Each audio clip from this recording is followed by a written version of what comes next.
Hi, hello Andy. This is Radha. Welcome to our channel PR Academy. I am your physics teacher. So next మనం ఇప్పుడు కంటిన్యూస్గా PYQ questions discuss చేసుకుంటూ ఉంటున్నాం కదండి. Next కంటిన్యూస్లో ఉండే క్వశ్చన్స్ని డిస్కస్ చేసుకుందాం. అదేవిధంగా మీకు ఫిజిక్స్లో ఉండే అంటే ఫిజిక్స్ అంటేనే కొంచెం భయపడే స్టూడెంట్స్ కూడా ఉంటూ ఉంటారు. కానీ ఏం కాదమ్మా, ఫిజిక్స్ని అర్థం చేసుకుంటే ఇది చాలా చాలా ఈజీ సబ్జెక్ట్. మీకు కావాల్సినట్టుగా నేను చెప్తాను, తెలుగులో ఇంగ్లీష్లో కూడా చెప్తాను. సో ఖచ్చితంగా మన వీడియోస్ని ఫాలో అవ్వండి. నెక్స్ట్, క్రింది వాటిలో దేనిని ఉపయోగించి వక్రీభవన గుణకం విలువను తెలుసుకోవచ్చు అని అడిగారు. క్రింది వాటిలో దేనిని ఉపయోగించి వక్రీభవన గుణకం విలువను తెలుసుకోవచ్చు. ఇది కూడా మనకి ఆర్ఆర్బి గ్రూప్ డి 2022లో అడిగినటువంటి క్వశ్చన్.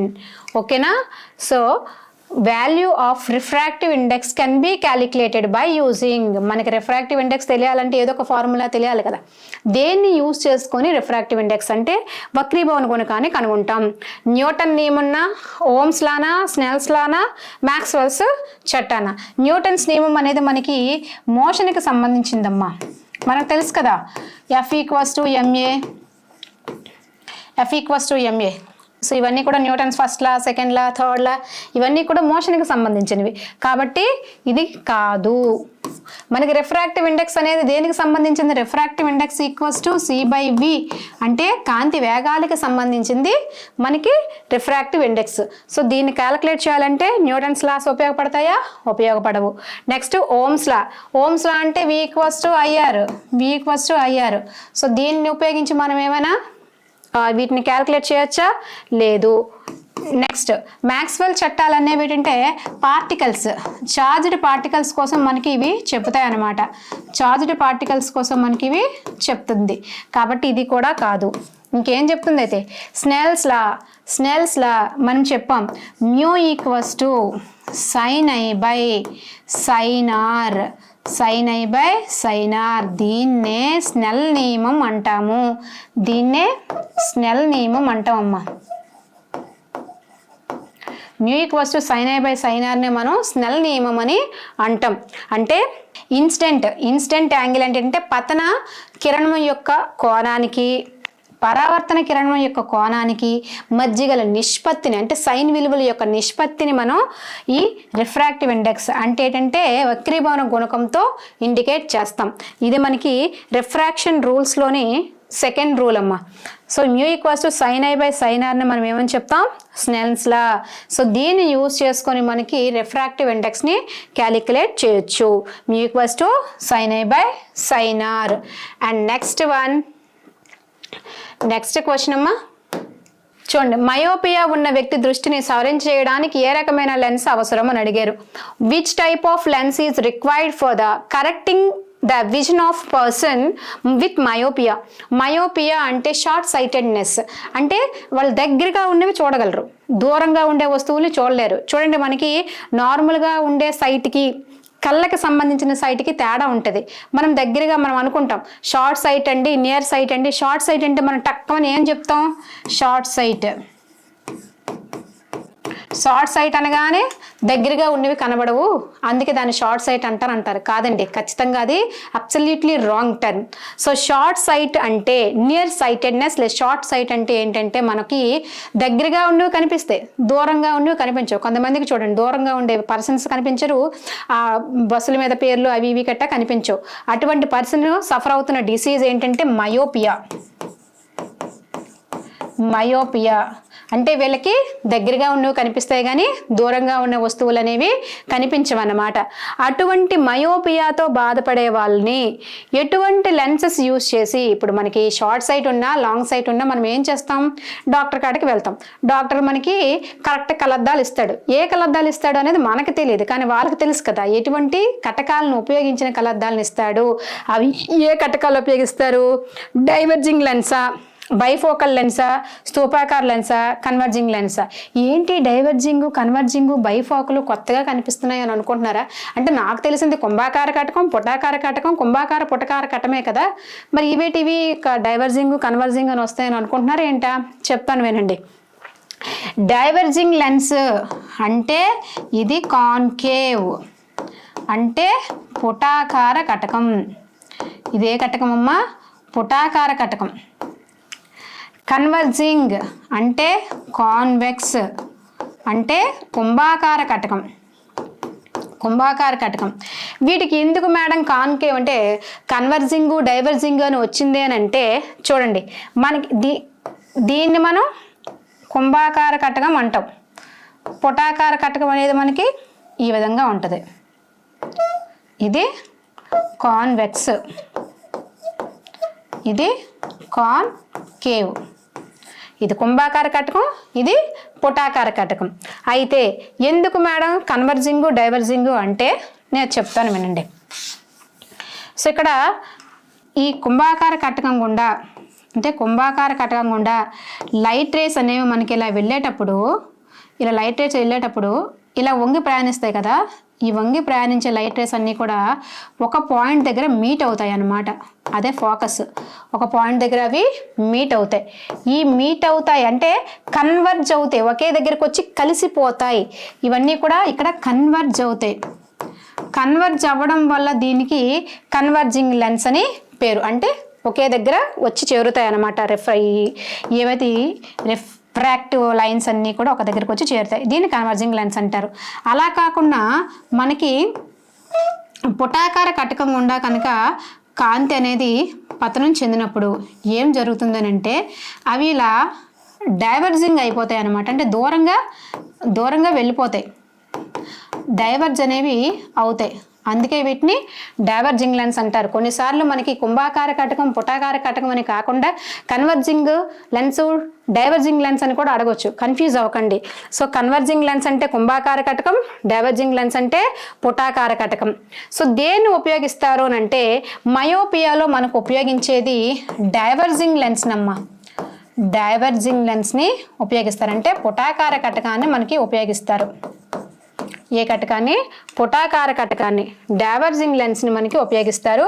బైఫోకల్ లెన్స్ అనేది మనకి ఇదే ఎప్పుడు ఉపయోగిస్తారనంటే చూడండి, సత్వారం అంటారు.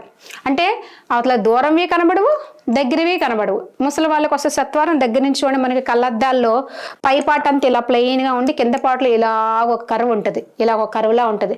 అది కుంభాకార కటకం, పైదంతా పుటకార కటకం. సో ఈ రెండు కటకాలు కలిపి మనకి వేస్తే అది బైఫోకల్ లెన్స్. అంటే ప్రెస్ బయోపియా ఉన్న వ్యక్తులకి ఇది యూజ్ చేస్తారనమాట, ఈ బైఫోకల్ లెన్స్ని.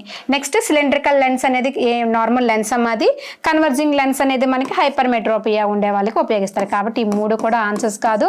డైవర్జింగ్ లెన్స్ అనేది మనకి ఇక్కడ ఆన్సర్. మయోపియా ఉన్న వ్యక్తిని సరి చేయడానికి ఉపయోగించే కటకం ఏంటి అని అంటే మనకి డైవర్జింగ్ లెన్స్ని యూజ్ చేస్తారనమాట. Go for the next one.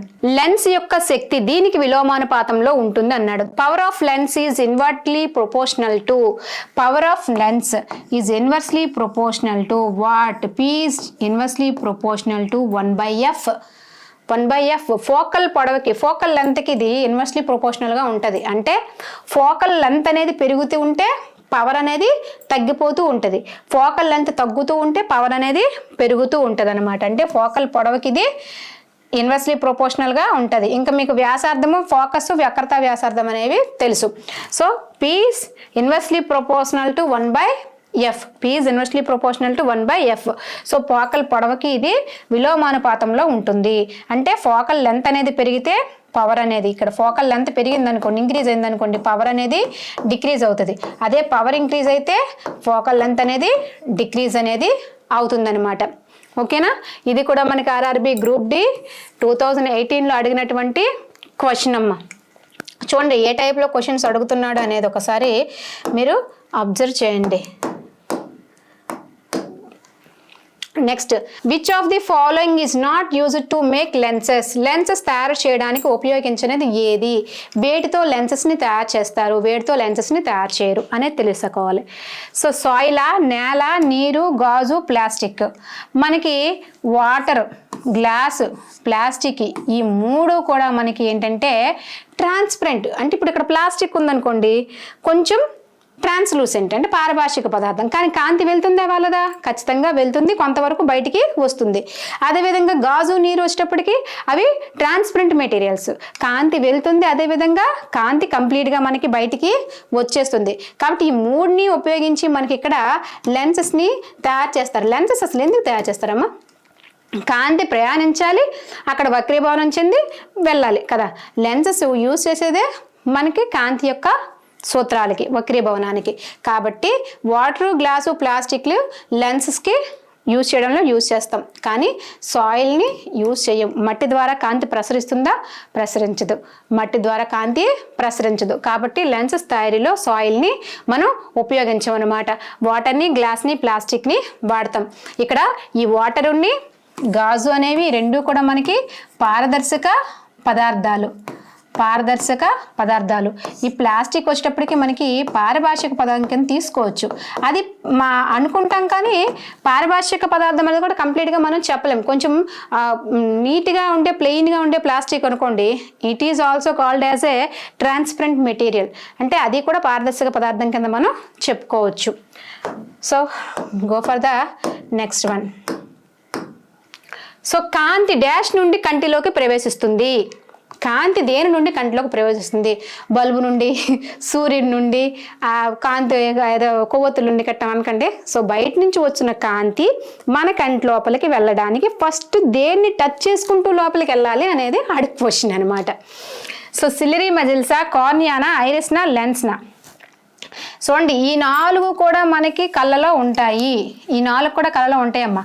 సిలిరీ muscles చూడండి, మనకి బాగా వేసవికాలం మధ్యాహ్నం పూట బయటికి వెళ్ళామనుకోండి, బయటికి వెళ్ళి వచ్చినప్పుడు లేదా బయటికి వెళ్తున్నప్పుడు మనం ఎలా చూస్తాం? ఇలా చూస్తామా? ఇలా చూస్తాం. లేదా కొంతమంది ఇలా చేయి అడ్డు పెట్టుకుంటూ చూస్తారు. ఎందుకమ్మా అలా చూస్తారు?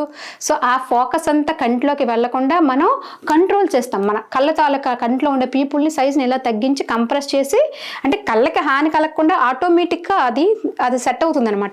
ఇలా చూస్తాం, లేదంటే ఇలా కన్ను దగ్గర చేసి చూస్తాం కదా. అదే ఇలా చూస్తాం. నెక్స్ట్ ఎండలోంచి రాగానే మనం ఏం చేస్తాం? లోపలికి వెళ్ళామనుకోండి, ఆ కిందన ఎవడ పడుకున్నాడో, కూర్చున్నాడో, ఎవడు తింటున్నాడో ఏడు తెలియదు, తొక్కుకుంటూ వెళ్ళిపోతాం. ఎందుకంటే లోపలికి వెళ్ళగానే మనకి కళ్ళు అనేవి కనిపించవు కొన్ని సెకండ్స్ వరకు.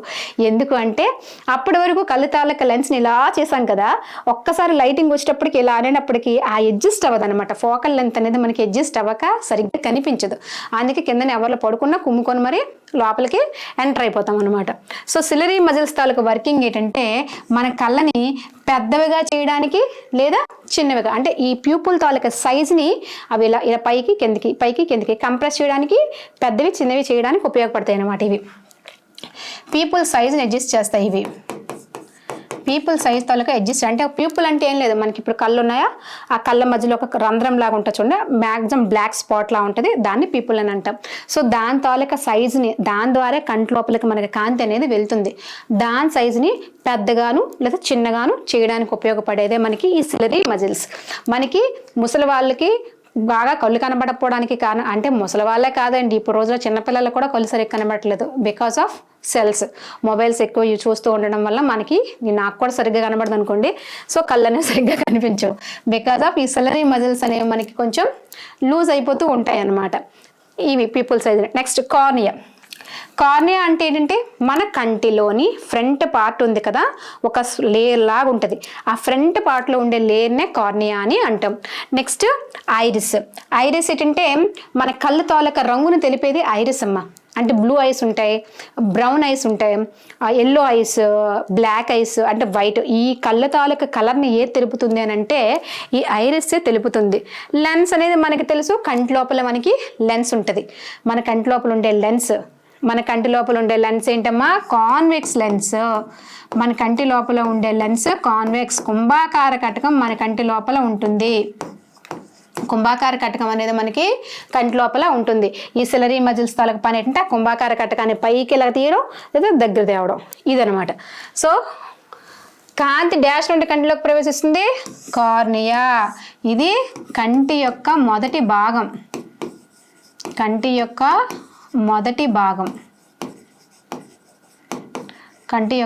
మొదటి భాగం. So front part of the ఐని మనం కార్నియా అంటాం. సో బయట నుంచి వచ్చిన కాంతి మన కంటిలోకి వెళ్ళాలంటే కార్నియాని దాటుకుంటూనే వెళ్ళాలి. ఫస్ట్ పడేది కార్నియా మీదే. సో కంటి యొక్క మొదటి భాగాన్ని మనం కార్నియా అంటాం. So answer cornea is the answer. Cornea is the answer.